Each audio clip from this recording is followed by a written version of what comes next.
साथियों नमस्कार आप सभी का आपके अपने YouTube channel KR exam warrior में आप सभी का स्वागत और अभिनंदन। आज हम लोग शुरू करने जा रहे हैं वरिष्ठ अध्यापक भर्ती परीक्षा के लिए जो आपकी जुलाई 2026 में होने वाली है। उसमें दर्शन शास्त्र आज मैं आपको पढ़ाने जा रहा हूँ। दर्शन शास्त्र में भी अपन बात करें आपके सामाजिक विज्ञान का जो भाग है उसमें लगभग 18 से 19 क्वेश्चन आते हैं और अब धीरे धीरे दर्शन शास्त्र में भी काफ़ी स्तरीय क्वेश्चन आने शुरू हो गए हैं। जैसे अपन पिछली भर्ती परीक्षा जो अभी सामान्य विभाग की हुई है उसकी बात करें तो इस बार इन्होंने काफ़ी अच्छे क्वेश्चन दिए हैं और जो भी इस बार 18-19 क्वेश्चन जो भी पूछे गए अपने नोट से एक भी क्वेश्चन बाहर नहीं गया है। तो अगर आप इस वीडियो को अंत तक देखेंगे तो आपको आने वाले जो भी आपकी 2026 में होने वाली वरिष्ठ अध्यापक भर्ती परीक्षा है उसमें ज़्यादा से ज़्यादा प्रश्न सही होने की संभावना रहेगी। साथ ही देखिए मैं प्रयास करूँगा कि आपके जो भी चारों सब्जेक्ट जो छोटे सब्जेक्ट हैं उनकी पूरी क्लासें यूट्यूब के माध्यम से आपको पढ़ा दूँ जिससे कि आपका सिलेक्शन आसानी से हो जाए। क्योंकि जो आपके 4 छोटे सब्जेक्ट हैं उनमें से 75 क्वेश्चन आने हैं और 75 क्वेश्चन बहुत बड़ा योगदान होता है और यहाँ से जो भी क्वेश्चन आते हैं अपने मटेरियल से सीधे आपको मिल जाएंगे। तो यह अपन कहें कि सब्जेक्ट भी छोटे हैं और प्रश्न भी आप आसानी से तैयार कर सकते हैं। बाकी देखिए आपकी इच्छा है क्योंकि हमारे पास ऐसा कहें कि स्मार्ट बोर्ड वगैरह है नहीं और स्मार्ट बोर्ड पे कोई पढ़ाता है नहीं। यूट्यूब पे मैं आपको बता दूं अगर आपको सही कंटेंट देखना है तो सेकंड ग्रेड की अपन बात करें स्मार्ट बोर्ड पे कोई अगर पूरा पाठ्यक्रम पढ़ाता हो तो मेरे को आप बता देना, मैं मान जाऊंगा। इसलिए मैं मेरा प्रयास करूंगा कि जो भी हमारा नोट्स है उस आधारित आपको क्लास दूँ। आपको क्या करना है, क्लास पूरी देखनी है और साथ में आप लिखना भी चाहे तो साथ में लिख सकते हैं, नोट्स बना सकते हैं आराम से और बाद में आप धीरे धीरे इन सभी का रिविजन करना। बहुत ही जब आप परीक्षा देकर आओगे तो आप सोचोगे वास्तव में फ्री में हमें बहुत बेहतरीन मटेरियल मिला है और आपको प्रश्न पूरे के पूरे मिलने की संभावना रहेगी। बाकी आपकी इच्छा है, अगर आपका सहयोग अच्छे तरीके से रहा तो हम भी प्रयास करेंगे कि आपको पूरे के पूरे जो सब्जेक्ट हैं वो पढ़ा दें। बाकी देखिए अगर सहयोग नहीं रहता है तो फिर क्लास लेने का कोई औचित्य है नहीं, लेकिन आप अगर सही तरीके से देखोगे तो बहुत अच्छा करोगे परीक्षा में। तो आज अपन दर्शन शास्त्र पढ़ेंगे। दर्शन शास्त्र में पहली यूनिट है आपकी वैदिक दर्शन या अपन कहें कि वेद और उपनिषद की अवधारणाएं और ये टॉपिक है और ये टॉपिक अपन बात करें यहाँ से 2-3 क्वेश्चन आते हैं क्योंकि कुल मिलाकर 5 टॉपिक ही है और 5 में से 18 क्वेश्चन आएंगे तो अपन समझ सकते हैं कि एक यूनिट से लगभग 4-5 क्वेश्चन भी आ सकते हैं। तो पहला टॉपिक आज अब शुरू करते हैं। पहला है वैदिक दर्शन जिसमें अपन का बात करें वेद। वेद का अर्थ क्या है, तो देखिए वेद का अर्थ होता है पवित्र ज्ञान, ज्ञान की राशि, ज्ञान का भंडार। वेद भारत के आदि साहित्य है। तो एक एक लाइन आपको याद करनी है। वहां पर ऐसा भी आ सकता है वेद का अर्थ है, फिर आएगा पवित्र ज्ञान, ज्ञान की राशि, ज्ञान का भंडार, उपयोग सभी, ऐसा भी आ सकता है। तो आपको ध्यान में रखना है वेद का अर्थ क्या है, पवित्र ज्ञान है, ज्ञान की राशि है, ज्ञान का भंडार है, वेद भारत के आदि साहित्य है। और ये आदि साहित्य वाली बात हो गई। फिर देखिए वेद भारतीय संस्कृति, धर्म और जीवन दर्शन का आधार तत्व और प्राण तत्व है। यानी वेद भारतीय संस्कृति का आधार तत्व और प्राण तत्व है। वेद अक्षर विचारों का मानसरोवर है, तो ये भी आपको ध्यान में रखना है। आगे अपन देखें भारतीय दर्शन का प्रारंभ अगर अपन बात करें तो किससे होता है, तो ऋग्वेद से होता है। ये ध्यान में रखना है। वेदों को श्रुति या देववाणी भी कहा जाता है, यानी वेद मनुष्य द्वारा लिखित नहीं है इसलिए इसको श्रुति या फिर देववाणी भी कहा जाता है। वेद का आधार क्या है, तो वेद का आधार कर्म है, यह भी महत्वपूर्ण है। फिर बात करते हैं उत्तर वैदिक काल की। तो भारतीय इतिहास का वह काल जिसमें सामवेद, यजुर्वेद, अथर्ववेद, ब्राह्मण ग्रंथ, आरण्यक, उपनिषद आदि की रचना जिस काल में हुई उसे उत्तर वैदिक काल कहते हैं। आगे देखेंगे प्रत्येक वेद के 3 भाग होते हैं, यह भी आपको ध्यान में रखना है। यानी ऐसा क्वेश्चन आ सकता है कि वेद के कितने भाग हैं, 3। कौन कौन से हैं, तो ध्यान रखना संहिता, ब्राह्मण, आरण्यक जिसको उपनिषद भी कहते हैं। यह बहुत महत्वपूर्ण है, तीनों ही आपको बेहतरीन ढंग से याद रखना है।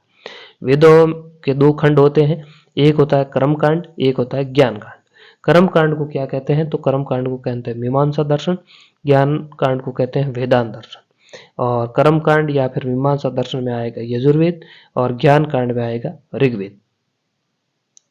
आगे देखिए वेद के 2 भाग हैं, खंड भी 2 हैं, भाग भी 2 है, यानी विभाग भी 2 है। एक होता है मंत्र, दूसरा होता है ब्राह्मण। मंत्र किसे कहते हैं? किसी देवता विशेष की स्तुति में प्रस्तुत होने वाले अर्थ स्मारक वाक्य मंत्र कहलाते हैं। तो ये कथन भी याद रखना है आपको। आगे देखिए ब्राह्मण क्या है? तो देखिए ब्राह्मण यज्ञीय अनुष्ठान का विस्तार पूर्वक वर्णन करने वाले ग्रंथ को ब्राह्मण कहते हैं। फिर आता है संहिता क्या है? संहिता का क्या अर्थ है? तो मंत्रों के समूह को या मंत्रों के अर्थ स्मारक अर्थपरक सम्यक संकल्प को संहिता कहते हैं। तो ये आपको ध्यान में रखना है। फिर आता है आरण्यक। आरण्यक क्या है? तो देखिए ब्राह्मण के अंत में कर्मों के फल और प्रभावों का विचार उपलब्ध है। इसे लौकिक तथा अलौकिक विषयों का ज्ञान प्राप्त होता है, उसे ही आरण्यक कहते हैं। फिर आता है संहिता कितने प्रकार की होती है? तो संहिता 4 प्रकार की होती है, यानी जितने ही वेद है वही संहिता है। जैसे ऋक् संहिता, यजु संहिता, साम संहिता, अथर्व संहिता। अब देखेंगे अपन धीरे धीरे जो ऋग्वेद है, ऋग्वेद में कुछ महत्वपूर्ण फैक्ट। जैसे ऋग्वेद जो है सबसे बड़ा ग्रंथ है, प्रधान एवं लौकिक ग्रंथ ऋग्वेद है। ऋग्वेद में उन मंत्रों का संग्रह है जो देवताओं की स्तुति में गाए जाते हैं। ऋग्वेद को मानव जाति का प्रथम ग्रंथ कहा जाता है और ऋग्वेद में 10,552 मंत्र है, 1028 सूक्त है, 10 मंडल है और 21 शाखाएं हैं। यह भी आपको ध्यान में रखना। ऋग्वेद में सर्वाधिक 250 बार किसका वर्णन है? तो इंद्र का वर्णन है। यह आपको थोड़ा सा ध्यान में रखना है। फिर आता है ऋग्वेद को पुरुष सूक्त में वैदिक काल का राष्ट्रीय गीत माना जाता है। ऋग्वेद की बात करें तो ऋग्वेद में अस्तोमा सदगम्य का भी उल्लेख है। ऐसा भी आ सकता है कि अस्तोमा सदगम्य वाक्य किस वेद में है? तो ऋग्वेद में। और ऐतरेय व कौशिक के ऋग्वेद के ब्राह्मण ग्रंथ है। ऋग्वेद के ब्राह्मण ग्रंथ कौन कौन से हैं? तो ऐतरेय व कौशिक की। ऐतरेय ब्राह्मण में विष्णु को सर्वोच्च देवता माना गया है, यह भी आपको ध्यान में रखना है। आगे अपन देखेंगे इसी में श्री लक्ष्मी की महिमा ऋग्वेद के खिले सूक्त में मिलती है। और ऋग्वेद के प्रथम मंडल में अग्नि का वर्णन है। ऋग्वेद के 7वें मंडल में वरुण देवता का वर्णन है। 9वें मंडल में साम देवता का वर्णन है, सोम देवता का। ऋग्वेद के 10वें मंडल में वर्ण व्यवस्था का उल्लेख है और इस मंडल में शुद्ध शब्द का शुद्ध नहीं है, शूद्र शब्द का भी उल्लेख है। तो यह भी सभी लाइनें महत्वपूर्ण है, आपको ध्यान में रखनी है, यानी किस मंडल में किसका उल्लेख है। ऋग्वेद के विभाग की बात करें अपन तो देखिए इसके विभाग है 2, एक है मंडल, एक है अष्टक। और 7वां जो मंडल है उसमें गायत्री मंत्र का भी उल्लेख है, यह भी ध्यान में रखना है। ऋग्वेद में इंद्र के बाद 200 रचनाएं अग्नि को समर्पित है, यानी सर्वाधिक है इंद्र को, उसके बाद अग्नि को। धर्म, अर्थ और काम वेद में निहित है। फिर आता है अपन देखेंगे कि कर्म कांड में आएगा यजुर्वेद, ज्ञान कांड में आ जाएगा ऋग्वेद, विज्ञान कांड में आ जाएगा अथर्ववेद और उपासना कांड में आ जाएगा सामवेद। ब्राह्मण ग्रंथ भी 4 प्रकार के ऋण बताए हैं ब्राह्मण ग्रंथों में, देव ऋण, ऋषि ऋण, पितर ऋण और मनुष्य ऋण। और ऋण इस बार आपके टॉपिक में ऐड किया हुआ है, तो इसको भी आपको ध्यान में रखना है। ऋण कितने प्रकार के होते हैं, ये कई बार क्वेश्चन आया है, और कौन कौन से होते हैं इसमें भी क्वेश्चन आया हुआ है, जैसे देव ऋण, ऋषि ऋण, पितर ऋण और मनुष्य ऋण। अगला अपन देखेंगे यजुर्वेद। यजुर्वेद की अपन बात करें ब्राह्मण ग्रंथ है तो कृष्ण यजुर्वेद का हो जाएगा आपके तैत्तिरीय और शुक्ल यजुर्वेद का हो जाएगा शतपथ। इसमें विशुद्ध कर्मकांड का संग्रह निहित है। यह वेद गद्य और पद्य दोनों शैलियों में निहित है। गद्य को यजुर्वेद कहते हैं और यजुर्वेद का जो अंतिम अध्याय है वो ईशोपनिषद है, यह भी आपको ध्यान में रखना है। पुनर्जन्म का उल्लेख अगर अपन बात करें तो शतपथ ब्राह्मण में मिलता है। शून्य शब्द का उल्लेख यजुर्वेद में मिलता है। यजुर्वेद की 100 शाखाएं और 1875 मंत्र है, तो यजुर्वेद में आपको इतना ही ध्यान में रखना है। अगला आपका है सामवेद। देखिए सामवेद यह मंत्रों का वेद है, इसमें मंत्रों का उल्लेख है। संगीत का वेद भी कहते हैं क्योंकि इसमें संगीत का उल्लेख है। इसका सबसे कम ऐतिहासिक महत्व है। इसमें केवल 75 मौलिक मंत्र हैं और इसकी 1000 शाखाएं हैं और इसमें गाई जाने वाले ऋषाओं का संकलन है। पंचवीच और जैमिनी इसके ब्राह्मण ग्रंथ है। तो चारों वेदों के ही आपको ब्राह्मण ग्रंथों का जरूर विशेष रूप से ध्यान रखना है, क्योंकि यहाँ से कई बार प्रश्न बने हैं और आगे भी बनने की संभावना रहेगी।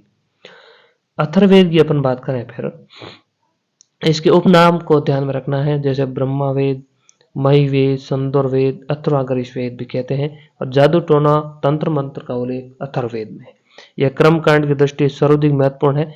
इसमें 20 खंड है, 731 सूत्र हैं, 5849 मंत्र और 7 शाखाएं हैं। गोपत ब्राह्मण इसका प्रमुख ग्रंथ है और इसमें ओम का उल्लेख है, ओम शिव का प्रतीक है। तो ये आपको ध्यान में रखना है, महत्वपूर्ण है गोपत ब्राह्मण। इसमें सर्वाधिक लौकिक विषयों का उल्लेख है और इसका कोई आरण्यकीय ग्रंथ नहीं है, किसका? अथर्ववेद का। फिर आपके आते हैं वेदांत, वेदांग। वेदांत अलग है और वेदांग अलग है। वेदांग की बात करें तो वेदों के अर्थ को भली भांति समझने के लिए तथा वेदों के विभिन्न विषयों जैसे शब्द है, स्वाद है, ध्वनि है, यज्ञ है आदि की व्याख्या करने वाले ग्रंथों को वेदांग कहते हैं और वेदांगों की संख्या 6 है। इस बार ये वेदांग का प्रश्न आया है, कई बार भी आया है, इतिहास सब्जेक्ट में भी आता है और इसमें भी आता है, तो ये आपको ध्यान में रखना है। तो बीच में एक और फैक्ट आया है प्रस्थानत्रयी। तो प्रस्थानत्रयी क्या है? 3 प्रकार की होती है, उपनिषद, गीता और ब्रह्म सूत्र। ये कई बार क्वेश्चन आया है दर्शन शास्त्र में और आने वाले एग्जाम में आने की प्रबल संभावना है, क्योंकि अब भी इसमें 2 बार पूछा नहीं गया है तो वापस रिपीट होने की संभावना है। वेदांग 6 प्रकार के हैं, ये आपको ध्यान में रखना है, जिसमें शिक्षा, कल्प, व्याकरण, निरुक्त, छंद और ज्योतिष, छह आपको रट लेने हैं, प्रश्न यहाँ से आने की संभावना रहती है।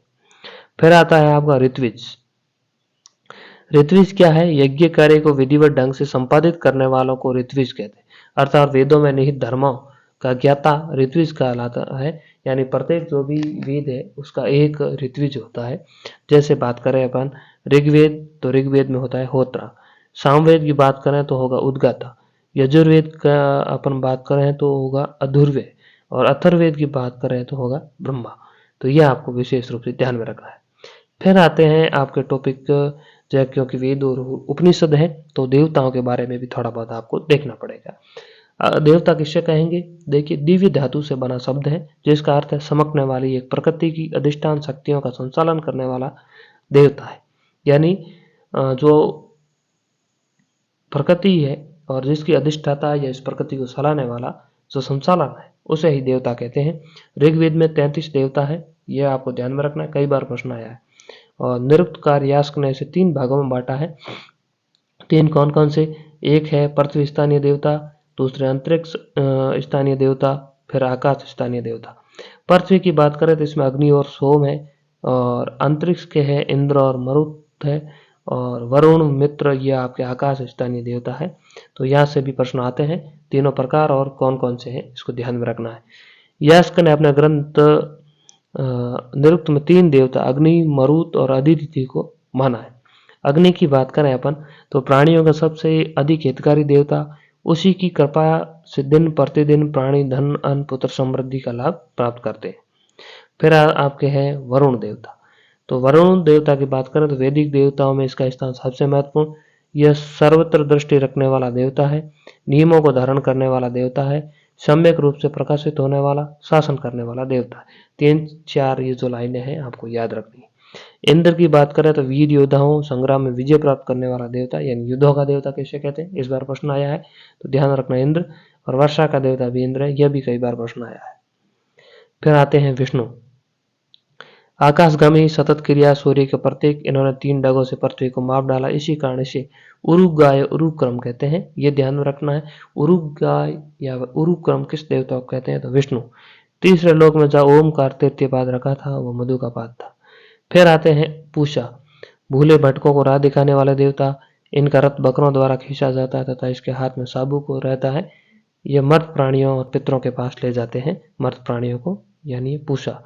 फिर आपका देवता है उषा, सबसे सुंदर देवी उषा है, ये आकाश की पुत्री है, तमोमयी रजनी की रमणीय रूपधारिणी भगिनी, वैदिक मंत्रों में सबसे सुंदर कामिनी कल्पना वाले मंत्र उषा की स्तुति में प्रस्तुत किए जाते हैं। फिर आपके आते हैं सूक्त। सूक्त 3 प्रकार के होते हैं, सूक्त वाला टॉपिक थोड़ा सा महत्वपूर्ण है, ध्यान में रखना। देखिए सूक्त होते हैं, एक है नास्दी सूक्त, इसमें सृष्टि संबंधी निमित्तोपादान स्वरवाद, उपादान और निमित्त अवधारणा के दर्शन मिलते हैं, जिसमें परम तत्व एक है और निमित्त और उपादान कारण दोनों तो जगत के अंदर भी हैं और जगत के बाहर भी हैं, जैसे कमल, यानी नास्तिक सूक्त है। एक तो इसमें आपको ध्यान रखना है कि सृष्टि की संबंधी अवधारणा किस में मिलती है? तो नास्तिक सूक्त में। दूसरा इसमें यहाँ पर लिखा है निमित्त उपादान स्वरवाद, यानी उपादान और निमित्त, यानी जिसमें परम तत्व एक होता है और जगत के अंदर और जगत के बाहर दोनों की व्याख्या इसमें है। दूसरा है पुरुष सूक्त। पुरुष सूक्त में इसमें सर्वेश्वरवादी धारणा का वर्णन है, क्योंकि इसमें पुरुष जगत के अंदर व्याप्त है, उसे परे नहीं है। परम तत्व जगत का केवल उपादान कारण है। सृष्टि संबंधी अवधारणा इसमें भी मिलती है। तीसरा है अदिति सूक्त। इसमें जो हो रहा है, जो हो चुका है, जो होगा, आधार अदिति देवता को माना गया है। तो इन तीनों का जो अपन कहें सूक्त में सबसे महत्वपूर्ण यही है कि तीनों में नास्तिक सूक्त, पुरुष सूक्त और हिरण्यगर्भ सूक्त तीन ऐसे सूक्त है जिसमें सृष्टि की अवधारणा मिलती है। यह आपको ध्यान में रखना है। यह प्रश्न आया हुआ है, आगे भी आ सकता है। फिर वेदों के बारे में हम बात करें, वेदों में कुंठस्थवाद क्या है? तो देखिए, कुंठस्थवाद है ऋग्वेद के नास्तिक सूक्त में वर्णित एकवादी अवधारणा को कुंठस्थवाद कहते हैं। वेद अपौरुषीय है, यह वेदों की कुछ विशेषता है, अपौरुषीय है, ध्यान में रखना है। मीमांसा, क्योंकि वेदों का रचयिता न तो कोई लौकिक पुरुष है न ही अलौकिक पुरुष, वेद स्वतः रचित है। और मीमांसा दर्शन वेद को निश्चय और अपौरुषीय कहा गया है, यानी वेद देवताओं द्वारा रचित है। फिर है ब्राह्मण ग्रंथों में प्रजापति को सबसे सर्वश्रेष्ठ देवता माना गया। शतपथ ब्राह्मण में प्रजापति 34वें सर्वश्रेष्ठ देवता है।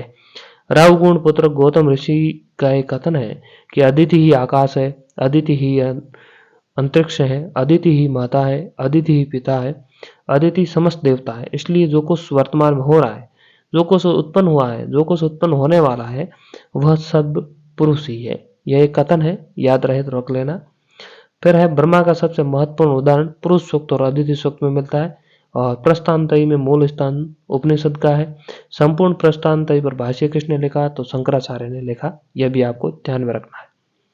फिर आता है तैत्तिरीय ब्राह्मण में 4 वर्णों के साथ 4 आश्रमों का वर्णन। विष्णु देवता को यज्ञ का रूप माना गया है, यानी 4 वर्णों और 4 आश्रमों दोनों का उल्लेख तैत्तिरीय ब्राह्मण में मिलता है। वेदों के अनुसार जीवन का लक्ष्य क्या है? तो आनंद और ज्ञान की प्राप्ति। ये फिर आता है यज्ञ। यज्ञ का अर्थ क्या है?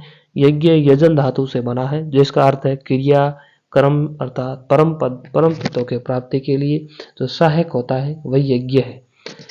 फिर आता है ऋषि। ऋषि का अर्थ क्या है? ऋषि का अर्थ है ऋषियों का मंत्र दृष्टा, अर्थात मंत्रों का दृष्टा, यानी मंत्र बोलने वाला ऋषि कहलाता है। वेदों में धर्म का अर्थ क्या है?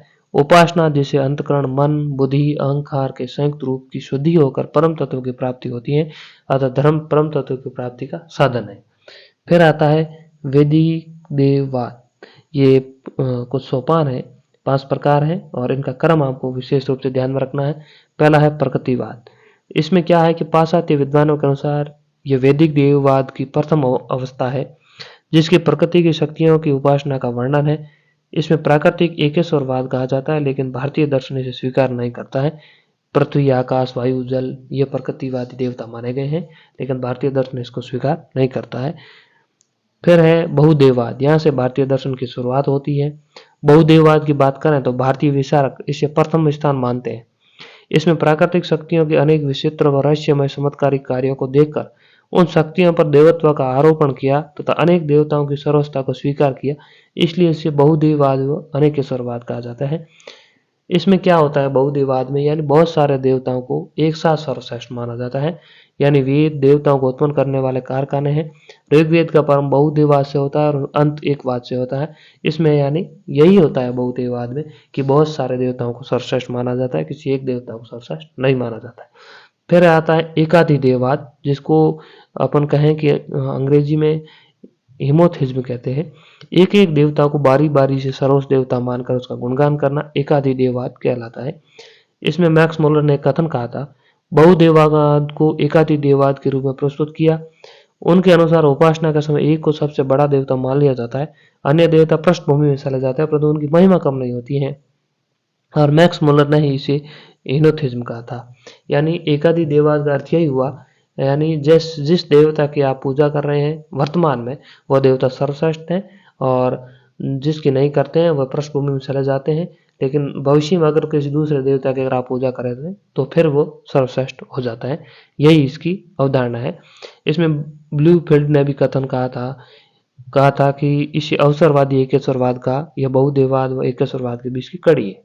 और मैकडोनल्ड हिनोथिज्म एक काल्पनिक स्वरूप मात्र है या आभास है, इसमें कोई वास्तविकता नहीं है।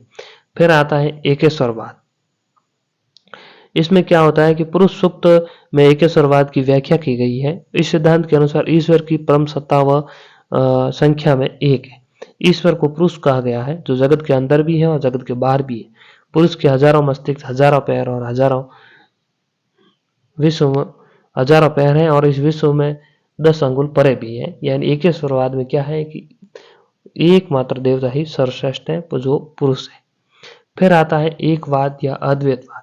एकेश्वरवाद आगे चलकर एकवाद में विकसित हो जाता है। इसका मूल तत्व है अद्वैत अर्थात एक, लेकिन संख्या एक नहीं है। इसमें ज्ञाता और ज्ञेय में भेद समाप्त हो जाता है तथा दोनों अभेद संबंध है। तो ये आपके जो 4-5 प्रकार थे, इसका क्रम आपको ध्यान में रखना है। कौन कौन सा? जैसे पहला है प्रकृतिवाद, फिर बहुदेववाद, उसके बाद एकाधिदेववाद, फिर आपको ध्यान रखना एकवाद या अद्वैतवाद। ये क्रम ध्यान में रखना। ज़्यादा इसकी अगर आपको व्याख्या याद नहीं रहे तो भी कोई बात नहीं, ये क्रम ही पूछा जाता है। फिर आपके आगे हैं वैदिक परंपरा में 3 प्रकार के क्रम स्वीकार किए गए हैं। 3 क्रम कौन कौन से? संचित क्रम, प्रारब्ध क्रम, संचयमान क्रम। संचित क्रम यह वे क्रम है जिसका फल मिलना अभी प्रारंभ नहीं हुआ है, वे है संचित क्रम। प्रारंभ क्रम वे क्रम जिसका फल मिलना प्रारंभ हो गया है। इन कर्मों को केवल भोगा जा सकता है, परिवर्तन संभव नहीं है, वे होते हैं प्रारब्ध क्रम। और संचयमान क्रम वे क्रम जिसका क्रम भविष्य में मिलेगा और इसका संबंध वर्तमान जीवन से है। संचित क्रम और प्रारब्ध क्रम का संबंध पूर्व जन्म से है। तो संचित क्रम को आपको विशेष रूप से ध्यान में रखना है। ये तीनों क्रम जो आपके है संचित क्रम, प्रारब्ध क्रम और संचयमान क्रम, तीनों ही याद रखना है। तीनों की व्याख्या भी याद रखनी, प्रश्न यहाँ से आता है। फिर आपके आता है ऋत। सबसे महत्वपूर्ण इस टॉपिक की अपन बात करें, इस टॉपिक में ऋत है। यहाँ से क्वेश्चन हर बार आता है। तो देखिए ऋत की अवधारणा सर्वप्रथम किसमें मिलती है? तो ऋग्वेद के नैतिक विचारों में मिलती है। ऋत कर्म की पूर्व मान्यता है, ये लाइन भी याद रखनी है। ऋत जगत की सभी वस्तुओं से पहले है और जगत उसकी अभिव्यक्ति मात्र है। वेदों में ऋत की जगत की नैतिक व्यवस्था कहा गया है। वरुण ऋत का संचालन है, यानी ऋत का देवता वरुण है। ऋत नैतिक नियम है और इसमें कर्म सिद्धांत का बीज निहित है। मनुष्य और सभी देवताओं ऋत में संचालित होते हैं। ऋत नित्य सार्वभौमिक सत्य है और संपूर्ण विश्व ऋत से संचालित है। ऋत को ज्योतिषपति भी कहा गया है। जगत में प्रतिष्ठा, नियम, व्यवस्था, रचना का आधार तत्व भी ऋत है। ऋत के पालन करने वालों को ऋतानी या ऋत से गोप्ता कहा गया है। प्रकृति और नैतिक नियमों का संचरण करने का कारण वरुण को धृतवर्त कहा गया है। ऋत शक्ति संपन्न निहिता है। ऋत को मीमांसा दर्शन में अपूर्व कहा गया है और ऋत को न्याय वैश्विक दर्शन में अदृष्ट कहा गया है। तो यानी जो भी ऋत के बारे में जितनी भी लाइनें यहाँ पर दी गई है, इन सभी को आपको ध्यान में रखना है। यहाँ से प्रश्न आता है। ऋत के 3 अंग है, नैतिक व्यवस्था है, कर्मकांडी व्यवस्था है, विश्व व्यवस्था है। यह अति महत्वपूर्ण है, कई बार आया और आगे भी आएगा। तो आज का टॉपिक अपन यही समाप्त करेंगे। आपके जो भी वेद वाला पोर्शन था, वेद की जो अवधारणाएं थी, उसमें देवता थे, ऋत वगैरह जो भी थे, वो पूरा हो गया है टॉपिक। अगला टॉपिक अपन देखेंगे उपनिषद, और उपनिषद के बाद आप ना पहला यूनिट पूरी हो जाएगी और पहली यूनिट से लगभग 3 क्वेश्चन आते हैं हर बार और आने वाले एग्जाम में भी आपको देखने को मिलेंगे। तीनों यहाँ से आ जाएंगे और पहली यूनिट जैसे पूरी होगी तो उसके बाद अपन इस यूनिट से किस तरीके के प्रश्न पूछे गए वो देखेंगे। तो साथियों, आपसे यही निवेदन रहेगा, इस वीडियो को ज़्यादा से ज़्यादा शेयर करें और आगे वाले वीडियो भी आपको जल्द मिलते रहेंगे। तो धन्यवाद साथियों, मिलेंगे अगली वीडियो में, तब तक के लिए धन्यवाद।